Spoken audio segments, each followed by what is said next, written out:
The storm hit harder than anything he had ever expected, roaring across the Pine Valley with a violent sweep that felt almost personal, like nature itself had decided to test him again.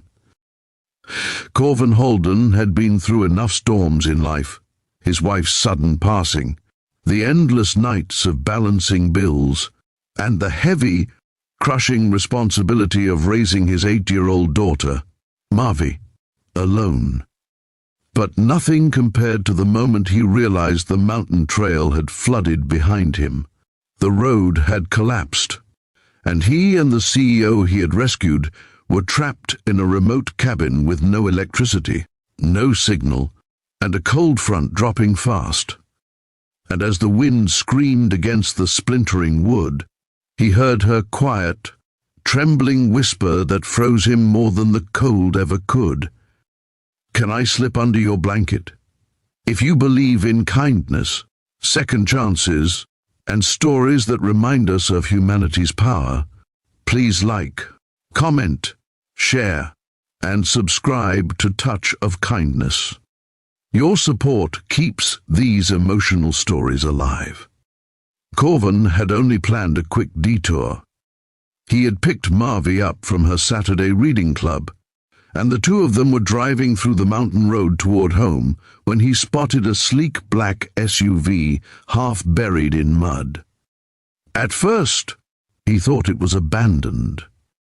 But then he saw a woman in a torn suit, drenched, shivering, and desperately trying to free a stuck tire.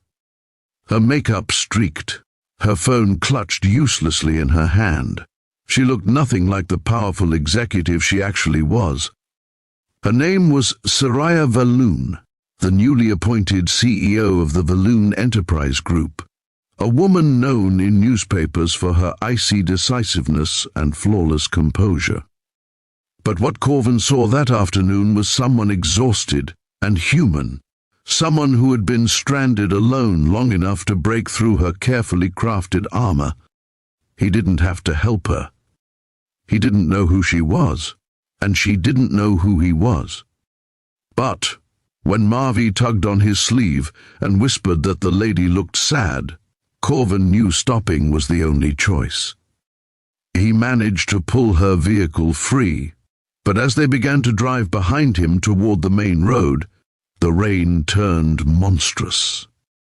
The cliffside crumbled, and in a terrifying crash of mud, stone, and water, the road vanished entirely between them and safety. Corvin had to slam his brakes to keep from plunging over. With no signal and the storm swelling into something dangerous, he guided both vehicles to the only shelter he knew on the mountain, a small ranger cabin he remembered from years ago, back when his wife was still alive and they took nature trips as a family. By the time they reached the cabin, Soraya could barely feel her hands. Her lips had turned pale, her clothes soaked through, and her normally steady posture had weakened. Corvin's protective instincts rose in a way he hadn't felt since caring for his wife through her illness. Inside, the cabin was cold, stiff, and empty except for a wood-burning stove and a few dusty supplies. The grey daylight outside dimmed slowly into a storm-choked haze. Corvin lit the stove with practiced hands. Soraya watched him with a silent frustration lingering in her eyes, not at him but at her own helplessness. She wasn't used to depending on anyone. She certainly wasn't used to looking weak. But the storm didn't care about pride, and neither did the cold creeping into her bones.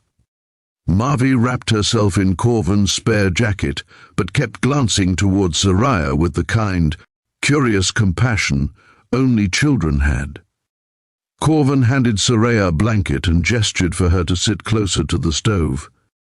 She nodded stiffly, still trembling.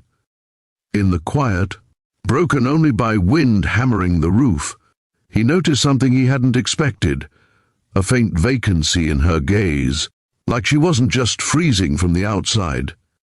There was something heavy inside her, too. As the hours dragged on, daylight fading into a storm-dark afternoon, they warmed water, made instant soup from dusty packets, and tried to make the cabin feel like more than a wooden box in the middle of danger. Corvin kept busy, checking windows, feeding the fire, tucking Marvy into the corner bed he had cleared. Anything to keep control. Anything to keep fear from creeping in.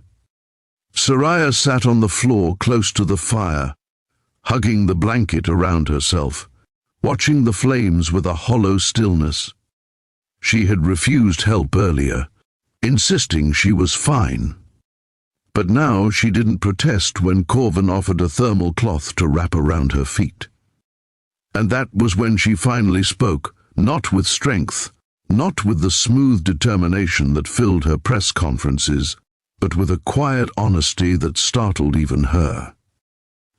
She told him she had lost everything that mattered outside her job.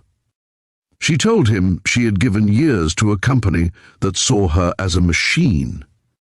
She told him that today had been the anniversary of her mother's death, and she had tried to drive to the mountain overlook her mother used to love, but ended up trapped instead, drowning in guilt and grief she had never allowed herself to feel. Her voice cracked only once, but it was enough to reveal the truth. The strong woman on magazine covers was still human underneath. Corvin didn't interrupt. He understood loss. He understood loneliness. He understood the feeling of trying to hold an entire world together for the sake of others while secretly falling apart himself. In the dim cabin, two strangers shared a wordless connection built not on attraction but on pain and quiet endurance. But as night approached, the cabin temperature continued to drop. The storm wasn't letting up.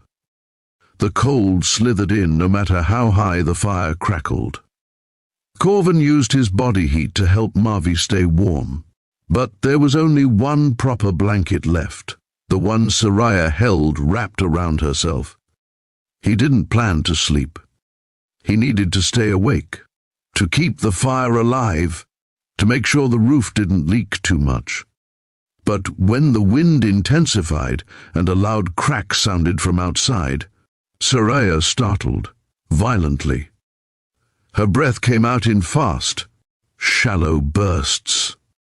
The cold had pushed her body past shivering into something more dangerous. Corvin laid his only thick blanket near the fire, planning to sit beside it while she rested.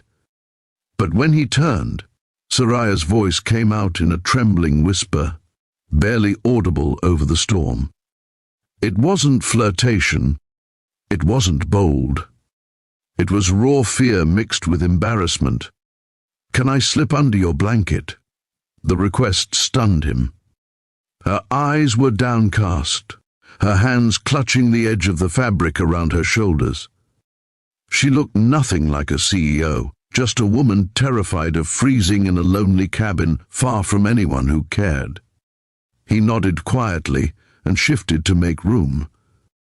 She hesitated only a moment before sliding close enough for their shared warmth to matter. It wasn't romantic.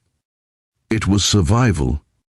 But when her shoulder lightly touched his, there was a profound human familiarity in the gesture, a reminder that touch could heal, not just comfort. Hours passed. Soraya gradually relaxed, her breathing deepening as warmth spread through her limbs again. Corvin stayed awake, staring at the firelight flickering across the wooden walls. He thought about how life brought strangers together in the most unexpected ways, how storms revealed truths that sunlight hid,